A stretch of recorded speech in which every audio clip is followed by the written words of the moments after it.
GD Naidu को भारत का Edison कहा जाता है। नायडू साहब के बारे में कहा जाता है कि वे हमेशा अपनी जेब में पेचकस, प्लायर और कुछ छोटे औजार रखा करते थे।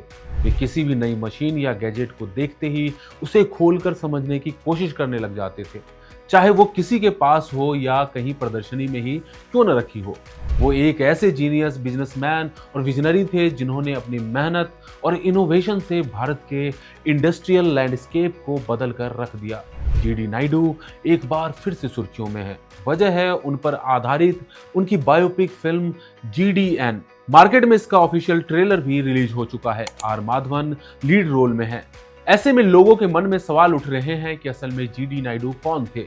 आइए जानते हैं उनकी लाइफ की इंस्पायरिंग कहानी। नमस्कार, मैं हूं आदित्य। भारत फैक्ट्स के आज के एपिसोड में आपका स्वागत है।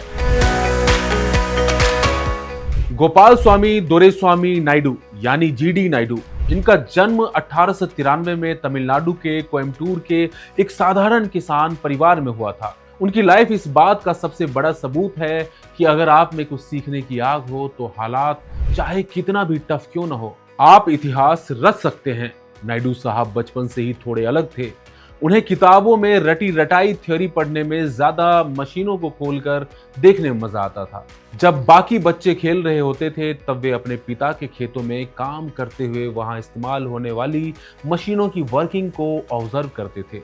उनके दिमाग में हमेशा एक ही सवाल रहता था, ये मशीन काम कैसे करती है। और यही जिज्ञासा उन्हें आगे चलकर इंडिया का सबसे बड़ा इन्वेंटर बनाने वाली थी। उनकी लाइफ का शुरुआती सफर बिल्कुल भी आसान नहीं था। उन्होंने अपनी किस्मत आजमाने के लिए बहुत कुछ किया। कभी होटल में वेटर बने तो कभी तांगा चलाया, लेकिन उनके अंदर का बिजनेसमैन हमेशा शांत बैठने से मना कर देता था। उन्होंने अपनी सेविंग से एक पुरानी मोटर खरीदी और उसे खुद रिपेयर करके चलाना शुरू किया। यही वो मोमेंट था जब उनकी लाइफ का असली टर्निंग पॉइंट आया। उन्होंने ट्रांसपोर्टेशन फील्ड में कदम रखा और यूनाइटेड मोटर सर्विस की शुरुआत की। जल्द ही कोयम्बटूर में उनकी बसें शान से चलने लगी। जीडी नायडू को एडिसन ऑफ इंडिया ऐसे ही नहीं कहा जाता। उनकी इन्वेंशन लिस्ट देखकर आप हैरान रह जाएंगे। उनके पास हमेशा पेचकस जैसे हथियार रहा करते थे ताकि चलते फिरते वो किसी भी मशीन को देख सकें और उसे ठीक कर सकें। उनके कुछ जबरदस्त आविष्कारों में कई चीजें शामिल है। उन्होंने खुद की स्वदेशी इलेक्ट्रिक मोटर बनाई जो उस वक्त देश के लिए एक बड़ी अचीवमेंट थी। उन्होंने फलों का जूस निकालने वाली एक मशीन भी बनाई जो बहुत ही सिंपल लेकिन इफेक्टिव थी। क्या आप यकीन करेंगे, नायडू जी ने सालों पहले ही चुनावी प्रक्रिया को पारदर्शी बनाने के लिए एक वोटिंग मशीन का प्रोटोटाइप तैयार किया था। उन्होंने अपने खुद के कस्टमाइज्ड कैमरा भी बनाए थे। उनकी खास बात यह थी कि वे मशीन सिर्फ मार्केट में बेचने के लिए नहीं बनाते थे, बल्कि वे ऐसी चीजें बनाते थे जो आम आदमी की रोजमर्रा की परेशानियों को खत्म कर सकें। नायडू जी का मानना था कि असली शिक्षा वो है जो प्रैक्टिकल हो। उन्होंने कोयम्बटूर में पॉलिटेक्निक कॉलेज की नींव रखी ताकि स्टूडेंट्स को सिर्फ किताबी ज्ञान न मिल सके, बल्कि वो मशीनों को असल में ऑपरेट करना भी सीख सकें। वे एक ऐसे विजनरी थे जिन्होंने आज के स्किल इंडिया का सपना सालों पहले देख लिया था। उन्होंने एग्रीकल्चर फील्ड में भी बहुत एक्सपेरिमेंट किए और किसानों को आधुनिक तकनीक का रास्ता दिखाया।